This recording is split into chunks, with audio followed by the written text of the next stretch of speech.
Atul Subhash suicide case में आरोपी निकिता सिंघानिया की बेल एप्लीकेशन पर आज सुनवाई है और ऑब्जेक्शन फाइल किया गया है परिवार की तरफ से। विकास हमारे साथ हैं जो अतुल के भाई हैं। क्या ऑब्जेक्शन आपने फाइल किया आज कोर्ट में? सर, हमने ऑब्जेक्शंस फाइल किए हैं जो बेल एप्लीकेशन उन्होंने लगाया है उसके रिजेक्शंस के लिए। और इसके लिए हमने अपने सुप्रीम कोर्ट के लॉयर्स को भी यहाँ लगाए हैं। वो लोग भी देख रहे हैं इस केस को कि कैसे क्या किया जा सकता है इसके ऊपर। और इस केस पे जो गंभीरता है उसको शायद हमारे जो कोर्ट्स हैं इस चीज़ को देखेंगी और समझेंगी। तो ये मैं मानता हूँ कि जो भी हमने बेल के एप्लीकेशन को रिजेक्ट करने के लिए जो प्रश्न चिन्ह हमने लगाए हैं वो शायद उस बात को सुना जाएगा और उसको सुनते हुए बेल की एप्लीकेशन जो है वो रिजेक्ट करनी जानी चाहिए। क्या कंसर्न हैं आप? क्यों आप कंसर्न हैं कि अगर निकिता को बेल मिलती है तो फिर क्या प्रॉब्लम्स हो सकती हैं? सर, बेल मिलने के बाद जो है वो आप हमारे एविडेंसेस को जो है वो कुछ बात किया जा सकता है उसके ऊपर, कुछ उसको डिस्ट्रॉय किया जा सकता है, कुछ मैनिपुलेशन किया जा सकता है, कुछ जो हमारे जो विटनेसेस हैं उनको प्रेशर दिलवाया जा सकता है। हो सकता है कि ये लोग भागने की कोशिश करें, फिर बाद में पकड़ी ना जाएं। बिकॉज़ अगर गिरफ्तारी भी हुई है तो उनके जौनपुर से नहीं हुई है, ये इलाहाबाद से हुई है। तो आप ये समझ सकते हो कि कितनी गंभीरता है इस केस में। और शायद इन सब चीज़ों को ये लोग कर सकते हैं, तो इसीलिए we are concern about it. एक डॉरी हैरेसमेंट का केस भी आपके ब्रदर के ऊपर फाइल किया गया है निकिता और परिवार की तरफ से।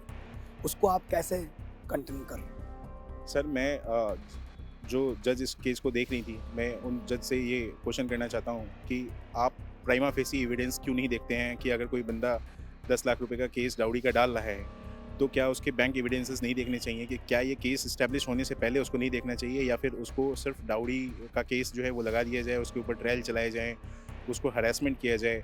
ये सारी चीज़ें हुई। मैं आपको दिखाना चाहता हूँ कि वो ट्रांज़ैक्शंस ये हैं, जो प्राइमा फेसी एविडेंसेस हैं कि उन्होंने, मेरे भाई ने इस बैंक अकाउंट में ट्रांसफ़र किए हैं। और ये 10 लाख रुपए से ऊपर का अमाउंट है, डेट वाइज़ मेंशन है।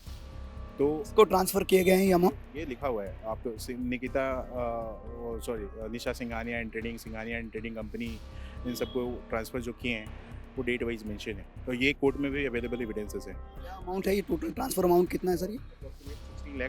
16 लाख समथिंग रुपीज़। और भी हैं, सिर्फ ये नहीं है, बाकी और भी हैं हमारे पास। ये सारी चीज़ों को अगर आप देखोगे तो बहुत सारे अमाउंट आपको मिल जाएंगे। ये ट्रैवलिंग का एक्सपेंसेस है, ठीक है, जो इनके भाई को कराया गया था बाई फ्लाइट। मेरे भाई ने इन सब की बुकिंग कराई हुई है और ये कोर्ट के पास एविडेंसेस अवेलेबल है, हमारे पास भी अवेलेबल है। ये सारे अमाउंट जो हैं वो money transfer from Atul and Vikas to Nikita HDFC account, ये उनके अकाउंट में पर्टिकुलरली अमाउंट ट्रांसफ़र किए गए हैं इस डेट पे।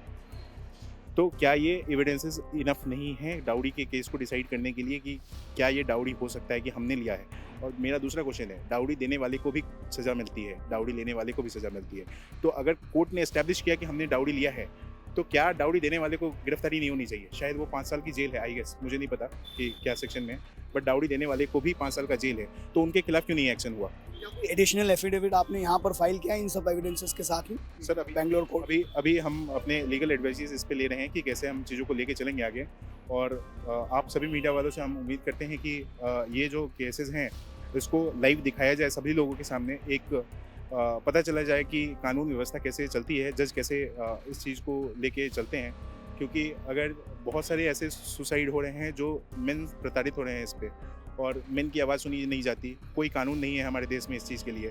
जो जज हैं वो भी करप्शन का अगर जगह है तो उसके लिए इस चीज़ का कोई व्यवस्था नहीं है, कोई हमारे पास कानून नहीं है। इवन पुलिस भी गिरफ्तार नहीं कर सकती किसी जज को। तो क्यों एक देश में सभी लोगों के लिए समान कानून क्यों नहीं है? आप हिंदू मैरिज एक्ट बना के आप हिंदुओं के ऊपर इतना प्रेशर किए जा रहे हो, क्यों नहीं यूसीसी अभी तक लागू हुआ? क्या आप मुस्लिमों के उसमें जाके आप ये कह सकते हो कि डाउरी केस लिया है आपने, या क्यों नहीं लिया है? ये हिंदुओं में क्यों है सिर्फ? आप हिंदू मैरिज एक्ट में आपने इतनी सारी इम्प्लीकेशंस क्यों लगा दी हैं? ये मेरा क्वेश्चन गवर्नमेंट ऑफ इंडिया से है। एक आखिरी सवाल हमें बता दीजिए कि जो बच्चे की कस्टडी है उसको लेकर अब आपका क्या अप्रोच है? आप शायद सुप्रीम कोर्ट भी गए हैं उस मामले को। सर, हमने हेबियस कॉर्पस में सुप्रीम कोर्ट में गुहार लगाई थी मेरी मदर ने कि हमें बच्चे का कस्टडी दिया जाए इसके लिए। और हमें पता भी नहीं चल रहा था कि बच्चे कहाँ हैं। तो हमने बहुत तो रिक्वेस्ट आप मीडिया वालों की तरफ से किया, फिर भी ये पता नहीं लगा पाए हम लोग कि वो बच्चा कहाँ है, किस कंडीशन में।